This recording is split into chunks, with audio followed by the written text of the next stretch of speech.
Karen steals my wheelchair because her son is tired and wants to sit in it. Here's what happened. Subscribe to Am I the Jerk on YouTube and hit the bell for notifications. Hey y'all, so this happened a few days ago and I'm just now feeling decent enough to type it out for everyone. Not an entitled mother-induced issue, just me being sick. I fly a lot. I've been surprised that the last couple times I haven't encountered any entitled people or jerks. In fact, it went pretty smoothly. I thought, oh wow, the curse is lifted. But we wouldn't be here if that had stayed the case, now would we? A few weeks ago, I hurt my ankle doing some filming and have been ordered to wear a boot and take it easy while my leg heals. I've been trying because I thought I'd be better by now, but the healing process on this injury is a slow one. I arrived at the airport and opted for a wheelchair given how much my foot was already hurting. I'm hobbling around in this giant boot, obviously injured, and now with a wheelchair. Probably best to leave me alone. Checking in and security goes fine. Everyone oohs and ahs at my cat while I take him out and hold him so security can do their thing. I don't blame them. My first son is a stunner and a cuddlebug. As they're swiping me for bomb residue, I see a little kid between 4 and 7, I guess. I'm bad with guessing ages for children. Nudges mom and point at me. I think nothing of it and put my fur baby back in his carrier and hobble my butt back over to the wheelchair. I grab my bag and shoe and I pop the carrier on my lap and we're good to head to the gate. I make some conversation with the guy helping me out, while I notice the kid and his mom also seem to have this gate. The guy helping me out finally parks me by the gate, and after petting my cat a bit, he heads off. Now it's very crowded. I don't think there's an open seat near our gate at all. If you haven't traveled with a wheelchair assist before, usually one of two things will happen. Either they leave you in the wheelchair by the gate and you can walk into the plane with the rest of the passengers when it's time, or in some cases they will directly wheel you to the plane door. This time I was left by the gate. I put the carrier on the ground next to me and make sure I have all my stuff from security. Eventually, I'm just messing around on my phone waiting for the flight when I feel a tap on my shoulder. I pull off my headphones. It's the entitled mother, protector of entitlement, 27,000th of her name, mother of Karens, and harbinger of doom, with her crotch goblin next to her. He seems to be interested in my cat, so I watch him slightly to make sure he doesn't hurt him. I don't mind him looking and playing peekaboo though. Entitled mother. Excuse me, hi, my name's Karen.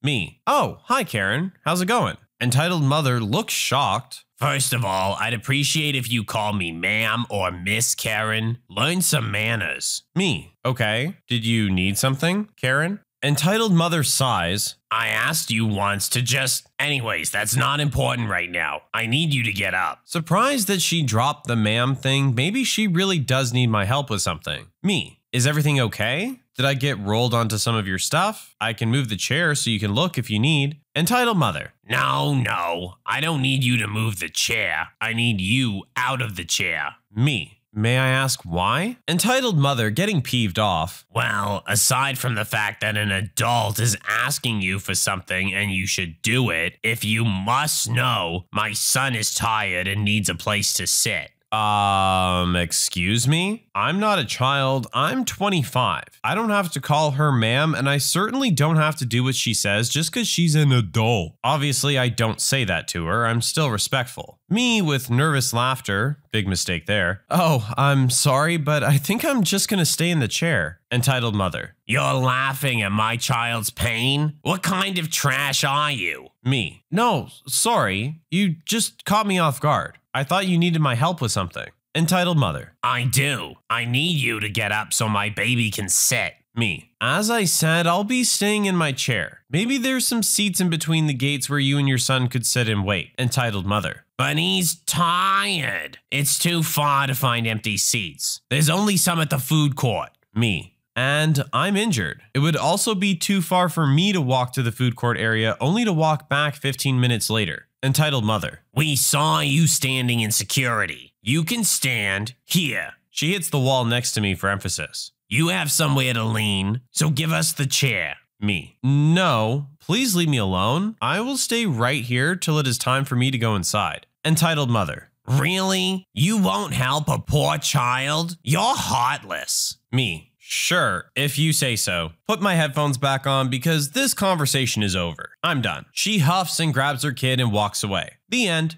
Just kidding. Not 2 minutes later, as I'm minding my own business, engrossed in my phone and ignoring the outside world, I feel this tug on my boot and then enormous pain going through my foot. What the F? This kid is trying to climb on top of me. He used my boot as a little step stool almost and tried to hop onto my lap. Obviously, the second time I felt him on me, I pushed him off out of instinct. I'm not a jungle gem. I pull out my headphones and the kid is on the ground crying in full tantrum mode. Entitled mother comes running, screaming, how could I attack her child? The flight attendant also saw the commotion and comes over to see what's wrong. Before I can say anything, entitled mother is sobbing to her. Entitled mother. She hurt my baby. She attacked him. I want her off this flight. Oh, baby, are you okay? Talking to her kid. Kid. Mommy, she didn't let me sit. You told me she would let me sit on her lap. Tell her to let me sit. Mommy. Starts making incoherent sheep noises. Entitled mother.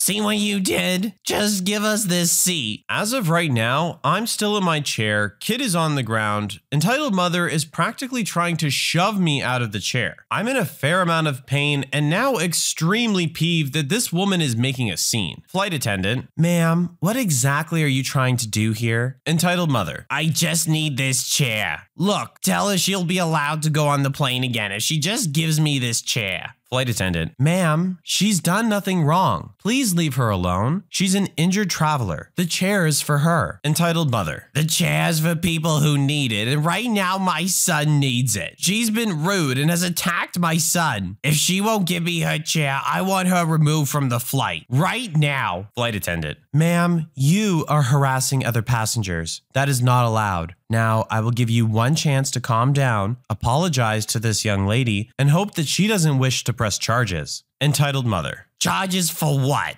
Being a B-word? How is she even allowed on the plane with that thing? That's illegal. It's probably feral and will attack everyone during the flight. Me, fed up and now peeved that she's talking smack about my cat. Lady, I've asked you multiple times to leave me alone. My cat has a ticket. He's allowed to be here and travel with me. And it seems like he's a lot better trained and well behaved than your little hellion of a child. Though I'm not surprised he's turning out this way when his mother's behaving like a child herself. Get out of my face before I take the lady's advice and press charges. Flight attendant. Ma'am, she's allowed to have a cat. She is paid for a ticket for her animal. It is perfectly legal and within airline rules. Your behavior, however, is not. This is my last warning to you. Please leave this passenger alone. The entitled mother is red in the face. She pulls her kid up and starts walking away, and they stand up about 5 feet from me, glaring at me. I'm now weary and keeping my eye on them. She whispers something to him, and before I know it, he's running at me full speed and basically aiming for my cat carrier. I don't know what he planned to do, but my mama cat instincts kicked in and I stuck my leg out just in time. The kid jumped and basically fell onto my boot, effectively blocking him from landing on my cat, while also gleaning a scream from me because, yeah, that hurt. The flight attendant has had enough. She calls for security and then comes to check on me, as I'm now crying along with the spawn of Satan. He ran to his mommy and the entitled mother is now holding him and she looks ready to tear into me. Entitled mother, why would you hurt my child like that? You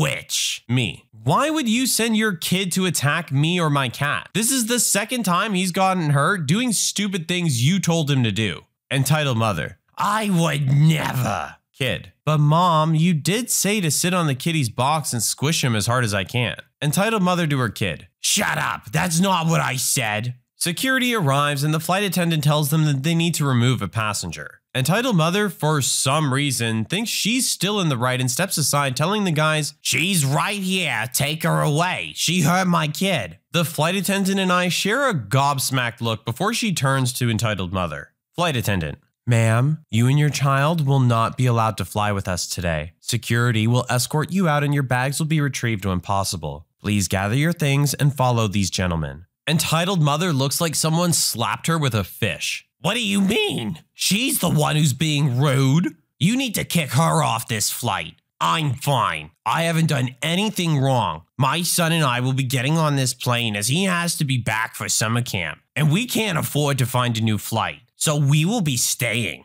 Flight attendant, you will not be allowed on this flight. Not today, not ever. Please leave calmly with these men or they will drag you out. She tries to protest some more, but eventually takes her hellspawn and leaves with security, cussing me out and telling me Jesus has a special place for people like me. And finally, I get to fly in peace. I had to go to the doctors the next day, and my ankle definitely didn't take those hits well. I'll be in the boot longer than anticipated. The airline called me to get my statement and offered me vouchers as compensation for my troubles, and informed me that the passenger has been barred from traveling with their airline in the future. I think they're just happy I'm not pressing charges. My fur baby and I are home and cuddled in bed, and I hope that witch had to spend so much extra money to get her kid home on time. So you tell me, am I the jerk?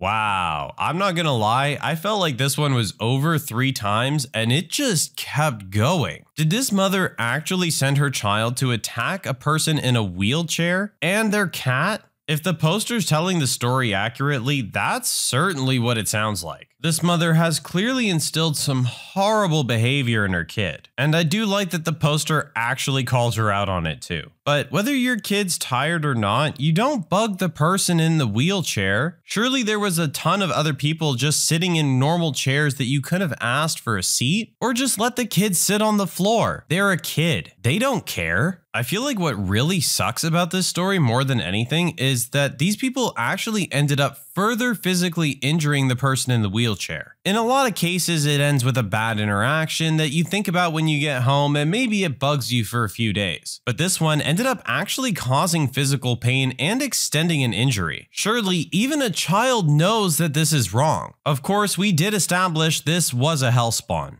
My aunt became a confirmed Karen when she decided to sue the Jellyfish Museum. Am I the jerk for telling my aunt to stop being a Karen after she wanted to sue the Jellyfish Museum after getting stung by a jellyfish? My mom and I went on vacation and we visited the Jellyfish Museum, which was a massive aquarium dedicated to jellyfish. They must have had every species of jellyfish. It was massive, and it was so cool as they're all so colorful. A few of the jellyfish tanks for some reason didn't have a protective lid on top, and it was possible to stick your hand in there. That's a dumb idea for obvious reasons, and it had a label in Ukrainian and English telling you not to touch it. The translation wasn't great, something like "to put hands in the water is forbidden," but you get the point. Well, my aunt decided to touch them. She explained that she's touched many jellyfish and she knows that this species is safe as she's seen them on the beach. I told her that's not a good idea, but she told me to be quiet. She stuck her hand into the tank, and it hurt a lot. She started screaming and yelling at some old Ukrainians who were laughing at her. An employee came over and he barely spoke English, but he said she was stupid for touching the jellyfish. She asked for a manager and how she's going to sue, blah, blah, blah. I was fed up and I just told her to shut up, and my mom told me I needed to respect authority. I said no, my aunt was stupid and we should leave the employees alone. We went over to a clinic and she was fine. She wants to sue them and I told her to stop and it's her fault. Most of my family agrees, however, my mom is on her side. So am I the jerk? No. Not at all. Stupid people need to be told they're stupid sometimes or they will continue to do stupid things. This is a perfect example of Darwinism. She's acting like a child. Without someone there to correct her, she's just gonna walk into traffic or something apparently. This is just a matter of having a head on your shoulders. But to turn around and start harassing the employees and threatening to sue, it's just the ultimate Karen move. Karen thinks I'm useless as an employee since I'm disabled. Except I don't work here. For context, I use a walking stick for mobility. I'm 29 and I look a bit younger, so I do encounter random and rude folk armed with misconceptions about disability. Anyway, I was in a large supermarket on my own. I was browsing some condiment jars when a woman comes up to me. This woman was a good bit older than me, dressed in a business suit, and had the look of someone who thought their crap didn't stink. She asked me where the bread was. I was taken off guard, so I had to pause to think as I was about to respond. Her. God, how do you not know where it is? You work here. Are you new? The employees wore black trousers and green polo shirts. I was wearing a black maxi skirt and baggy pink t-shirt. Me. I don't work here, but I think the bread is down towards the bakery. Her. Are you going to take me there or do I have to get the manager? Me. Look, I don't work here. I'm trying to do my shopping. Head to the bakery and I'm sure the bread will be there. I turn to leave and she clocks my walking stick. She obstructs my path away, knowing I'm not very able to dodge her. Her. Why do they let cripples like you work here anyway? You're useless. Me. For the last time, I don't work here. I'm just doing my shopping. Now leave me alone or I'll get an employee. At this point, an employee springs into action and tells the woman that I don't work here but he can help. She walks off, tutting something about useless millennials. The employee told me he'd seen her hassling me and asked if I was alright. I said I'd be fine, but thanked him for bailing me out of the situation. He likely doesn't get paid enough for dealing with this nonsense. So tell me, am I the jerk? And here we have another entitled person that doesn't understand what a disability is. Little bit of personal insight here. I'm 32 and I had to walk with a cane for a couple of months. And there would be times where I was on the bus asking someone to move so I could sit, and they would raise their eyebrow at me, maybe wondering whether or not I was really in need of the cane or I just wanted a seat. I don't know. So sadly, yes, these people do exist, but I can't say I really understand their way of thinking. I feel like you have to be in a pretty low place to fake a disability, but I feel like to automatically assume that someone is faking is really just as bad. Not to mention the fact that she was told multiple times they don't work there. Whatever your issue may be, they're just a stranger shopping, same as you. Leave them alone. Overly religious landlord has forgotten how to love thy neighbor. I wasn't really sure where to put this, but I felt like I wanted to put it in writing, now that the whole thing is over. I had a small bakery and rented a space in a boutique shopping center that offered businesses all run by women. The landlord was super religious, and so were most of the other business owners. I live in the South, so it is expected. I'm an atheist. Being in the South, I kept it very quiet and never said anything about it to her, but had no issue with her and her religion. I had a great relationship with everyone at the shopping center, including my landlord, until about 10 months into my 1-year lease, when a woman who wanted my space found out about my atheism and outed me to the landlord. Cue a sharp decrease in the amount of business from other vendors. Sudden, loud religious music being played in the common areas of the center, which I could hear through my windows and closed door. Then a 25% rent hike to only me after being told that rent would not increase. And finally, when I still didn't leave and instead renewed my lease, a flat-out termination of my lease with no stated reason. The renewal never happened, according to her. In between the rent hike and the lease termination, she apologized to me for treating me badly, stating Jesus wouldn't want people to treat her that way. She said that finding out I was an atheist when she believed me to be a Christian had just really thrown her and she didn't know how to treat me. Everything culminated when she changed the locks on my business door 2 weeks before my lease term was up. I got my keys back, shut down my business, and slowly began to move things out, even though she demanded that I move out immediately. I had put several $1,000s into redecorating the space and getting proper electrical lines run so that I could operate. Over the year, I had blown all of my savings on that business. At the end of my time, I cleaned the space, moved out all of my stuff, and left it in better condition than when I moved in. I took lots of pictures at the beginning and end of the lease and documented everything in writing. The person who outed me also had a bakery and promptly moved into my space and changed nothing in the decor. I calmly waited 60 days for a return of my $400 security deposit. I've also been a paralegal for 15 years and took a year-long hiatus to try to run this business. On the 61st day, I had an attorney in my firm write a letter to the landlord demanding the statutory amounts owed to me, $1,400. What I got in return was a call from her lawyer to mine telling me to back off and that if I attempted to get my security deposit back, they would call my boss and get me fired. And they would sue me for defamation for a comment I had made on my personal Facebook saying that I thought my lease was terminated because I was an atheist. So I waited the required time frame and filed suit for the $1,400 plus attorney fees. They promptly countersued me for defamation, fraud, and a whole racket of other things and wanted $10,000 at a minimum. They claimed that I had caused significant damage to the property and that I had stolen items that belonged to the landlord. I quietly wait for them to prosecute the case. They do nothing. After about 5 months, they offer me $400 to settle. I tell them to screw off. Several more months pass. No discovery, no hearings, nothing. After a year, I filed a no evidence motion for summary judgment asking that all of their claims be dismissed. They didn't respond. Judge granted my motion. Then I filed a motion for summary judgment for $5,000 in attorney fees plus the $1,400 in statutory damages. I attached pictures, emails, text messages, and all sorts of other proof that every one of their claims relating to why they didn't refund the deposit were complete fabrications. Their attorney called wanting to settle for $1,000. We told them no way. We wanted all $6,400. They didn't respond to my second motion for summary judgment. Hearing was scheduled for last Friday. On Wednesday, we get a settlement offer of $4,500. My attorney counters with $54. They accept. After 18 months, I got my cashier's check for $5,400 today. I know she treated me like crap and booted me out because I didn't hold the same religious beliefs that she had assumed I did. Then she felt like she could get away with stiffing me the $400 deposit. Because of her jerkery, she paid an additional $5 grand. And the last, most beautiful part, my lawyer was free because I did all of my own paperwork and he just signed off on it and talked to the other lawyer a couple times. Her lawyer, definitely not free. I'm glad it's over. And maybe, just maybe, she'll be a slightly better landlord in the future. What a jerk, right?